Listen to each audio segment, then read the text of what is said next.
جو لانتی بے غیرت کہتا ہے کہ رسول اللہ اور صحابہ نے ایک دن ایسی پنیر کھائی جس میں سور کی چربی بھی لگی تھی، اس سے اندر بھی کرتا ہے حقوق انسانی کی بات ہے، جو کہتا ہے کہ حضرت عیسیٰ کی دادیاں اور نانیاں گنجلیاں تھیں، معاذ اس کی بات کرتے ہیں،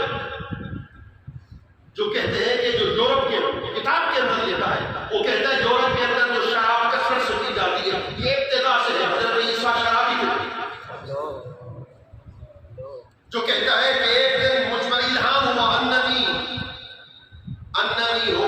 تیقنت اننی ہوا، مجھے یقین ہوا کہ اس کائنات کا خدا ہی میں ہوں، جو کہتا ہے خدا نے مجھ پر وحی نازل کی اور کہا انت بمنزلۃ عرشی، معاذ اللہ تو میرے عرش کی طرح ہے، وہ کہنے لگا کہ ایک دن الہام ہوا مجھ پر، اللہ نے مجھ سے کہا انت بمنزلۃ ولدی، تو میرا بیٹا ہے، میرے بیٹے کی منزلت مرتبہ منزلہ میرا بیٹا ہے، معاذ اللہ، استغفر اللہ، اس کی کیا بات کرتے ہیں؟ آؤ میں اسی بات پہ اس موضوع کو بند کر رہا ہوں، اس پر بڑی بحث ہو سکتی تھی، بڑی گفتگو ہو سکتی تھی، میں نے حق تو ادا نہیں کیا اپنے اس موضوع کا، اگر چند باتیں آپ کے ذہن میں اتارنا تھی جو میں اتار سکا،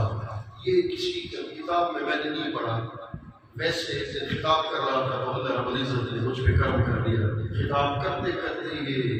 یہ استدلال میرے ذہن میں آ گیا، تو سب سے پہلا کلام خدا نے کس سے اپنی ربوبیت کو جب خدا نے ظاہر کیا تو کائنات نہیں تھی، سب سے پہلے ربوبیت کو ظاہر کیا نا، تو رب کے لیے مربوب چاہیے نا،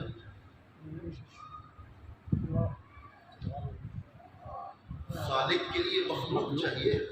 صانع کے لیے مصنوع چاہیے، تو رب کے لیے مربوب چاہیے، تو اس نے مربوب نور مصطفیٰ بنایا، اول ما خلق اللہ نوری، بولیے توجہ کے ساتھ،